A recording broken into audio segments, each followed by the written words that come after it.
In a world of pure imagination, reach out, touch what was once just in your imagination.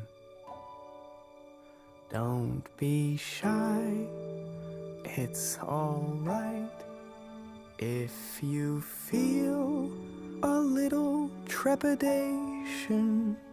Sometimes these things don't need explanation.